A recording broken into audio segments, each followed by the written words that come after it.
ફિલ્મના શૂટિંગ માટે તમે મુંબઈથી બેંગ્લોર 21 વખત જાઓ અને એ પછી જ્યારે ફિલ્મના ફાઇનલ ફૂટેજ થિયેટરમાં રિલીઝ થાય અને તમને ખબર પડે કે તમારા ભાગે માત્ર 3 જ શબ્દો આવ્યા છે તો તમને કેવું લાગે?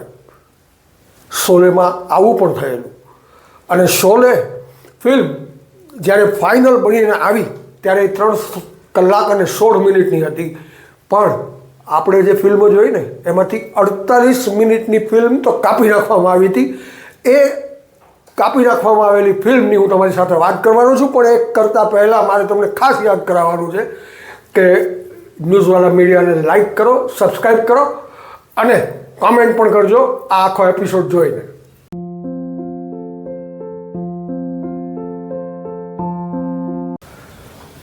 તમે જો ટીન એજ પૂરી કરી ચૂક્યા હો અને તમારા મા બાપે તમને જો તમારો પોતાનો સ્માર્ટફોન આપ્યો હોય અને પછી તમે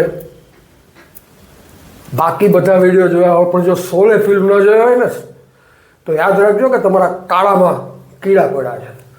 એટલા માટે આ વાત હું તમને કહી રહ્યો છું, કારણ કે મોગલે આઝમ, પાકીઝા અને મધર ઇન્ડિયા કરતાં પણ શોલે 4 ચાસણી ચડે એવી ક્લાસિક ફિલ્મ છે મારી દૃષ્ટિએ.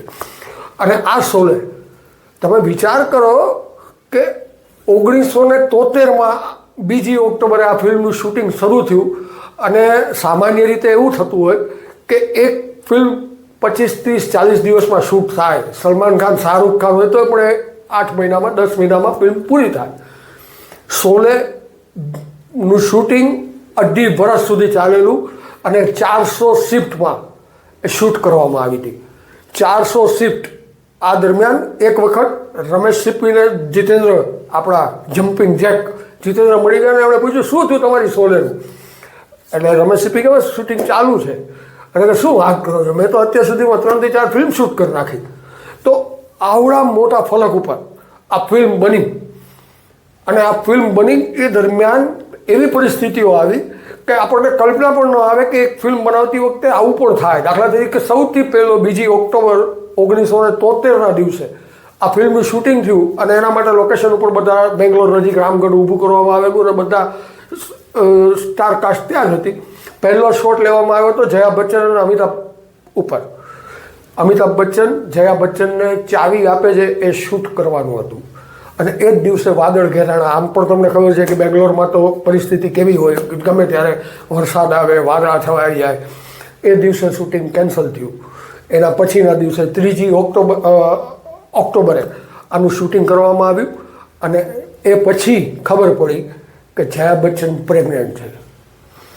જયા બચ્ચને પહેલું સંતાન શ્વેતા 1974ના ઓક્ટોબર મહિનામાં, માર્ચ મહિનામાં એનો જન્મ થયો.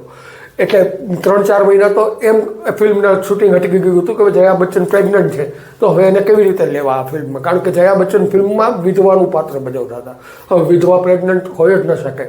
તો આ રીતે આ ફિલ્મ શૂટ કરવાની શરૂ થઈ અને શરૂ થઈ ત્યારે આ ફિલ્મનું બજેટ હતું 1 કરોડ રૂપિયા અને ફિલ્મ પૂરી થઈ 15મી ઓગસ્ટ 1975 જ્યારે થિયેટરોમાં રિલીઝ થઈ ત્યારે ફિલ્મનું બજેટ થઈ ગયું હતું 3 કરોડ રૂપિયા. આ હું 1975ની વાત કરું છું. અત્યારે તમે એમ કહી શકો કે 100 કરોડની ફિલ્મના 600 કરોડ થઈ ગયા હોય ને એના જેવી વાત છે.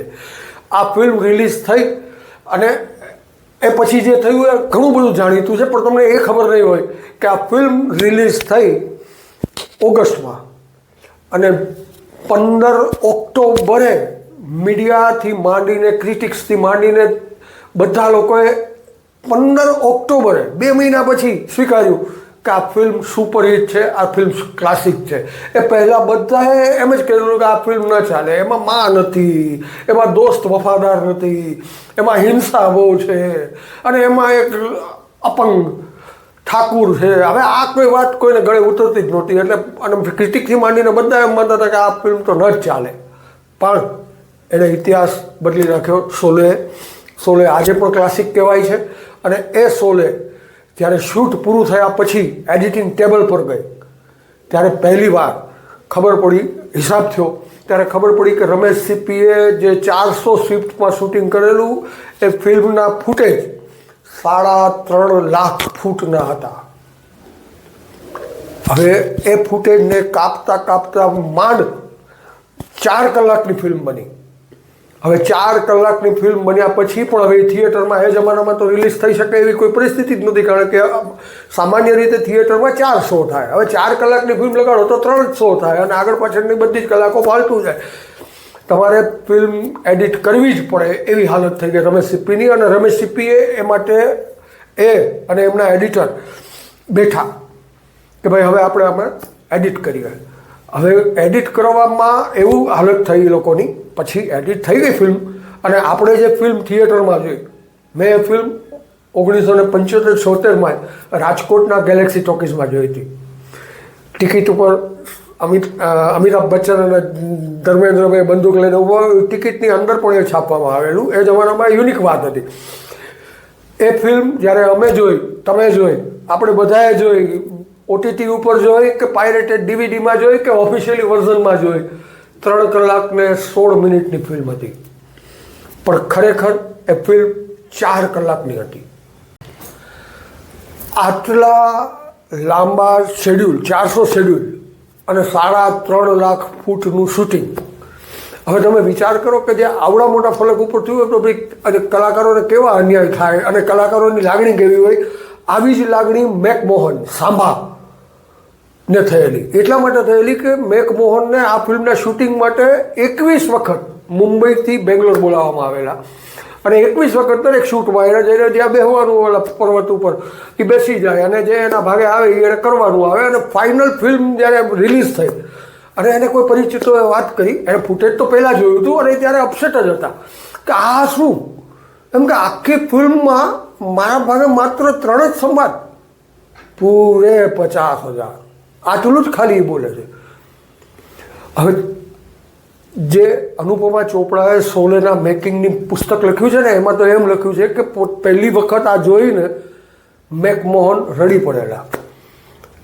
રમેશ સિપ્પીએ આશ્વાસન આપેલું અને સમજાવેલા, પણ 1 મહિના પછી એને કોઈએ કહ્યું કે ભાઈ તું જઈને જો, એકવાર થિયેટરમાં જઈને શોલે જો તો તને ખબર પડે કે કેવો પ્રભાવ આવે છે. અને 1 મહિના પછી, ફિલ્મ રિલીઝ થયાના 1 મહિના પછી મેકમોહન પોતે થિયેટરમાં ફિલ્મ જોવા ગયા અને ત્યારે એણે જે રીતે સાંભા કરીને લોકોએ એને બિરદાવ્યા, એને જે પોખ્યા, એ જોઈને એને એમ થઈ ગયું કે 3 શબ્દોમાં આવી તાકાત હશે. મેકમોહન સાંભા જિંદગીભર આ 3 શબ્દોને કારણે સાંભા તરીકે જીવા. અસલ એવું જ બીજું ખોટે એટલે કે કાલિયા સાથે પણ થયું. અતિથિ તુમ કબ आओगे કે જાઓગે, અતિથિ તુમ કબ જાઓગે ફિલ્મની અંદર પરેશ રાવલ પણ એક ફિલ્મના શૂટિંગ જોવા જાય છે અને ત્યાં જોવે છે બીજું ખોટેને, તો એને ત્યાં પણ એમ કે કાલિયા એ તરીકે જ ઓળખે છે અને એની પાછળ પડી જાય છે, મૂતરડીમાં એની પાછળ જાય છે. એને એમ કહે છે એક વખત તો બોલો સરદાર મેને આપકા નમક ખાયા હૈ, સરદાર મેને આપકા નમક ખાયા હૈ. ખાલી આટલું બોલવા પછી તમે જિંદગીભર એ ટેગ લઈને જીવો કે કાલિયાનું પાત્ર જ તમારું પાત્ર હતું. તમે વિચાર કરો કે આ શોલેની કેવી અપ્રતિમ લોકપ્રિયતા છે, આ એનું કેવું ક્લાસિક અચીવમેન્ટ છે શોલેનું, કે એક ડાયલોગ બોલનારી વ્યક્તિ પણ જિંદગીભર એ પાત્રના નામે જીવી. આવી જ એક બીજી ઇન્ટરેસ્ટિંગ વાત તો એ છે કે લગભગ 2-2.5 વર્ષ સુધી આ ફિલ્મનું શૂટિંગ ચાલ્યું. જ્યારે જુઓ ત્યારે અને તારીખો તમને ખબર છે, સ્ટારની તારીખો મેળવવામાં કેટલી બધી તકલીફો થતી હોય. એક તબક્કો એવો આવી ગયો કે અમિતાભ, ધર્મેન્દ્ર અને આ બધાના બીજા પ્રોડ્યુસરો મૂંઝાવા માંડ્યા કે આનું આ પૂરું થતું જ નથી. અને જ્યારે જુઓ ત્યારે આ થાય છે. એટલે આપણા ગુજરાતી ડિરેક્ટર મનમોહન દેસાઈ, અરે ગુજરાતી છે એટલે તરત જ હિસાબ કરે, નફા નુકસાનના તોડ કાઢી લે અને રસ્તા પણ શોધી લે. મનમોહન દેસાઈ ત્યારે ધર્મવીર નામની ફિલ્મ શૂટ કરતા હતા અને ધર્મેન્દ્રને સતત આવી રીતે જવા આવવાનું થાય બેંગ્લોર શોલેના શૂટિંગ માટે. એટલે એમણે ધર્મવીરનો સેટ આખો બેંગ્લોરમાં શૂટ કર્યો કે જેથી ભાઈ તું શોલેનું શૂટિંગ કરી આવો ને, એ પૂરું કરીને આવે એટલે ધર્મવીરનું શૂટિંગ થઈ જાય, વળી આ પૂરું કરીને તું ત્યાં જા. તો એક મેગા બ્લેકબસ્ટર ક્લાસિક મૂવી માટે એની પાછળ કેવું થતું હોય છે એ આપણને આ શોલે ફિલ્મથી ખબર પડે છે. તમે શોલે જોઈ કે નથી? આજે જોજો. એ 4 કલાક દરમિયાન એટલે 48 કે 46 મિનિટની ફિલ્મ એડિટ કરી નાખવામાં આવી. અને એ એડિટ કરી નાખવામાં આવેલી ફિલ્મ, મને તો આવો વિચાર પણ આવે કે અત્યારે તો OTTનો જમાનો છે. રમેશ સિપ્પીએ જો એ 48 મિનિટના ફૂટેજ રાખ્યા હોય તો એ ખાલી અત્યારે રિલીઝ કરે તો પણ લોકો જોવા જાય. પણ હવે ખબર નથી, મને કોઈક દિવસ રમેશ સિપ્પીનું કોઈ કનેક્શન મળશે તો હું એને કહેવાનો કે તમે આ ફૂટેજ સાચવ્યા હોય તો એને બનાવીને પાછા મૂકો. કારણ કે જે કરોડો લોકોએ શોલેને જોઈ છે એ બધા જ જોવા આતુર છે. પણ આજે હું તમને વાત કરવાનો છું એ 48 મિનિટ એટલે કઈ એવી કઈ મિનિટો હતી કે જે ફિલ્મમાંથી એડિટ થઈ ગઈ ને છતાં આપણને આ ફિલ્મ 3 કલાક ને 16 મિનિટની ફિલ્મ તો ક્લાસિક જ લાગે છે. એમાંનું સૌથી પહેલું ફૂટેજ હતું કે ઠાકુર ગબ્બરસિંહ સાથે બદલો લેવા માટે એટલા માનસિક તૈયાર છે અને એને ખબર છે કે મારા હાથ નથી, એટલે એ પોતાના ઘર નોકર રામલાલ, સત્યન કપૂરે જે પાત્ર ભજવેલું, એની પાસે ખીલ્લા જડેલા બૂટ બનાવડાવે છે. એ આખું ફૂટેજ ફિલ્મમાં હતું જે એડિટ કરી રાખવામાં આવ્યું. એક સિક્વન્સ તમને બરાબર યાદ હોય તો કે સચિન રામગઢથી બહાર જતો હોય છે ત્યારે એને ગબ્બરના લોકો એને પકડી લે છે અને ગબ્બરના લોકો એને ટોર્ચર કરે છે અને એની હત્યા કરે છે. એ આખો સીન પણ કાપી નાખવામાં આવ્યો અને તમને સીધું એવું બતાડવામાં આવે કે ગબ્બરના લોકો એની આજુબાજુ ઊભા રહી જાય છે સચિનની, અને પછી સચિન પિલગાંવકરની ડેડ બોડી ઘોડા ઉપર લાદેલી હાલતમાં રામગઢમાં ધીમે ધીમે ચાલતી આવે છે. વચ્ચેના આખા ફૂટેજ કાપી નાખવામાં આવ્યા. એ લાગ્યા વધારે ક્લાસિક આપણને કે હિંસા દેખાડ્યા વગર તમે હિંસાનો એક અહેસાસ કરાવી દીધો લોકોને. આવું જ એક બીજું ફૂટેજ પણ હતું કે જે આપણને કલ્પના પણ ન આવે, પણ મારુતિ કરીને એક એક્ટર હતા અને એ ફિલ્મમાં એ ગીત છે યે દોસ્તી હમ નહીં છોડેંગે. હવે આ ગીત તમે ફિલ્મમાં જોયું છે ત્યારે તમને આઈડિયા નથી કે એકચ્યુઅલી તો એ મારુતિ નામના એક્ટર પારસી બાબા બન્યા છે ફિલ્મમાં, અને એ પોતાના બાઇક લઈને જતા હોય છે ને જય અને વીરુ, અમિતાભ અને ધર્મેન્દ્ર, એની પાસેથી બાઇક આંચકી લે છે અને એના ઉપર સવાર થઈને પોતે આગળ નીકળે છે. પાછળનો મારુતિ પારસી બાબા બૂમ પાડતા પાડતા એની પાછળ દોડે છે અને આ લોકો આગળ નીકળીને પછી આ ગીત ગાય છે. તમે ફરીથી એક વખત એક ગીત જોજો, યુટ્યુબ ઉપર અવેલેબલ છે.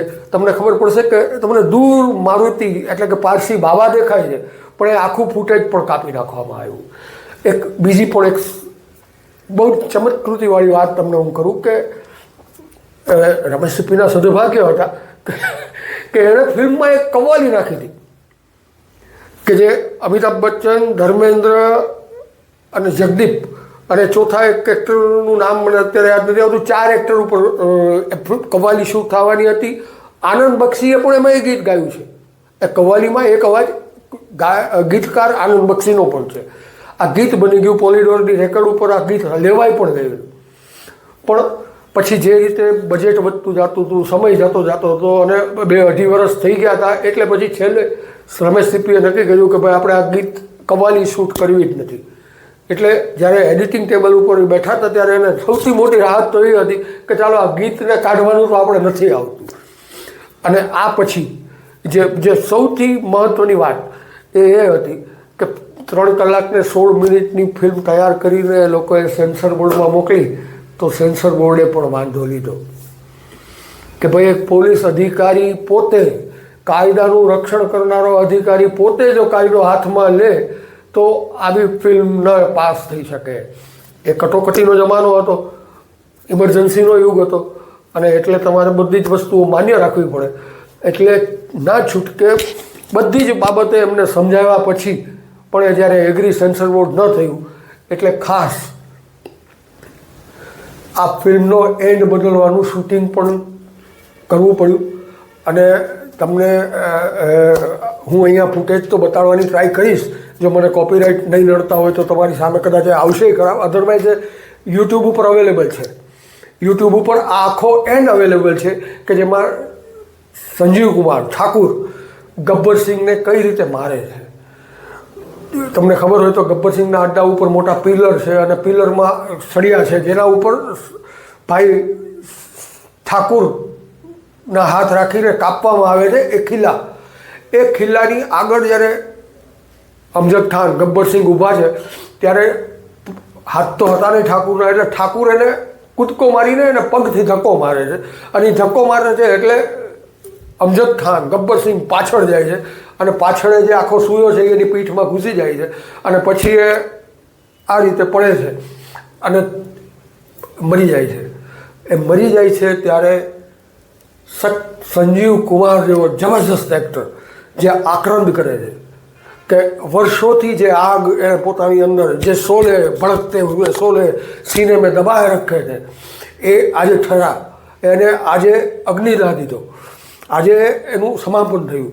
અને એ પછી એક વસ્તુ જ્યારે પૂરી થાય અને એક માણસ જ્યારે એ રીતે જોવે અને એને જે આક્રંદ કરે એ આક્રંદ પણ સેન્સર બોર્ડના કારણે શોલેમાંથી રદ કરવામાં આવ્યું અને શોલેનો નવો એન્ડ શૂટ કરવામાં આવ્યો કે જેમાં ગબ્બરસિંહને પોલીસ પકડીને લઈ જાય છે. તો આવી બીજી વાતો પણ હું તમને કહું, પણ એ પહેલાં તમને ફરી યાદ કરાવું કે ન્યૂઝવાળા મીડિયા ચેનલને સબસ્ક્રાઈબ કરજો, લાઈક કરજો અને આ એપિસોડ તમને કેવો લાગ્યો એની કોમેન્ટ પણ કરજો. મળીએ છીએ પાછા.